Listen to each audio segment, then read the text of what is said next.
ప్రతి దేవుని కార్యానికి ఒక ఆరంభం ఉంటుంది. కొన్ని కార్యాలు ఒక భవనంతో ప్రారంభమవుతాయి, కొన్ని కార్యాలు ఒక పెద్ద సమూహంతో మొదలవుతాయి. కానీ ఈ ప్రయాణం ప్రార్థనతో, విశ్వాసంతో, దేవుడిచ్చిన దర్శనంతో ప్రారంభమైంది. 1918వ సంవత్సరం కేరళలోని పచ్చని ప్రకృతి ఊడిలో కొబ్బరి చెట్ల మధ్య ప్రశాంతంగా నిలిచిన ఒక చిన్న గ్రామం. ఆ గ్రామంలోని ఒక సాధారణ క్రైస్తవ కుటుంబ గృహంలో దేవుడు ఒక శిశువును ఈ లోకానికి అనుగ్రహించాడు. ఆ శిశువే మాథ్యూ. సాధారణమైన ఇంటిలో ప్రారంభమైన ఆ జీవితం భవిష్యత్తులో దేవుని కార్యానికి ఉపయోగపడబోతుందని ఆ రోజున ఎవరికీ తెలియదు. కుటుంబ ప్రార్థనలు, దేవుని వాక్యం, సంఘ జీవితం ఇవన్నీ ఆయన బాల్యానికి బలమైన పునాదిగా మారాయి. ఆ చిన్న ఆరంభం వెనుక దేవుడు ఒక గొప్ప ప్రణాళికను సిద్ధం చేస్తున్నాడు. కాలం గడిచే కొద్దీ ఏఎన్ మాథ్యూ గారు రేచల్ అమ్మగారిని వివాహం చేసుకున్నారు. దేవుని సన్నిధిలో జరిగిన ఆ వివాహం ప్రార్థనను పునాదిగా, విశ్వాసాన్ని బలంగా, దేవుని వాక్యాన్ని మార్గదర్శిగా చేసుకుని వారి కుటుంబ జీవితం ప్రారంభమైంది. ఇది కేవలం ఒక దాంపత్య బంధం మాత్రమే కాదు, దేవుని చిత్తానికి అంకితమైన ఒక పవిత్ర కుటుంబం.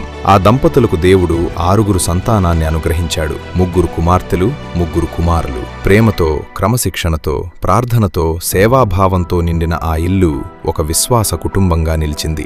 1943వ సంవత్సరం దేవుని పిలుపును హృదయంలో మోస్తూ ఏఎన్ మాథ్యూ గారు కేరళ నుంచి హైదరాబాద్ వైపు ఒక విశ్వాస ప్రయాణాన్ని ప్రారంభించారు. పరిచయమైన నేలను విడిచి తెలియని నగరాన్ని చేరేందుకు ఆయన ఆవిరి రైలులో ప్రయాణమయ్యారు. సుదీర్ఘమైన ఆ ప్రయాణంలో ఆయన హృదయంలో ఒకే లక్ష్యం నిలిచింది: సువార్తను ప్రకటించాలి, దేవుడు పంపిన చోట సేవ చేయాలి.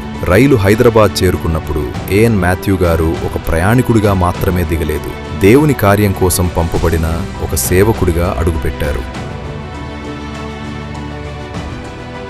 ఆ విశ్వాస కుటుంబంలోని 5వ సంతానంగా జన్మించిన జాయ్ చెరియన్ గారి జీవితాన్ని కూడా దేవుడు ఒక ప్రత్యేకమైన కార్యం కోసం సిద్ధపరుస్తున్నాడు.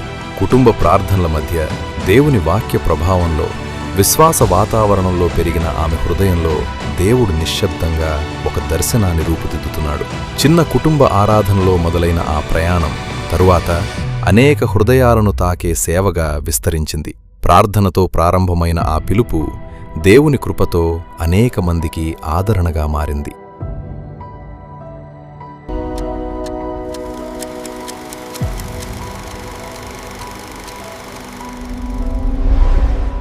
1992వ సంవత్సరం దేవుడు జాయ్ చెరియన్ గారి హృదయంలో ఒక ప్రత్యేకమైన దర్శనాన్ని ఉంచాడు. చిన్న మహిళా ప్రార్థనా సహవాసంగా ప్రారంభమైన ఆ అడుగు విశ్వాసంతో వేయబడిన ఒక పవిత్ర ఆరంభం. కొద్దిమందితో మొదలైన ఆ ప్రార్థన క్రమంగా మరిన్ని హృదయాలను కలుపుకుంది. ప్రార్థనలో ఏకమైన ఆ చిన్న సమూహం ఆత్మీయ బలానికి, ఆదరణకు, దైవ సన్నిధికి కేంద్రంగా మారింది. యునైటెడ్ ఉమెన్స్ ఫెలోషిప్గా ప్రారంభమైన ఆ సేవ కాలక్రమేణా విస్తరించి అనేక మందిని ఆహ్వానిస్తూ యునైటెడ్ పీపుల్స్ ఫెలోషిప్గా ఎదిగింది. ఒక చిన్న ప్రార్థనతో ప్రారంభమైనది దేవుని కృపచేత ఒక ఉద్యమంగా మారింది. సంవత్సరాలు గడిచే కొద్దీ ప్రార్థన విస్తరించింది, ఆరాధన బలపడింది, దేవుని వాక్యం అనేక హృదయాలను తాకింది. మహిళా సేవ, యువజన సేవ, పిల్లల సేవ, కుటుంబ సమావేశాలు, అవుట్రీచ్ కార్యక్రమాలు, ప్రతి విభాగంలోనూ దేవుని కృప కార్యం చేసింది. అతిథి సేవకుల ద్వారా, వార్షికోత్సవ వేడుకల ద్వారా, మీడియా సేవ ద్వారా కూడా ఈ పరిచర్య మరింత విస్తరించింది.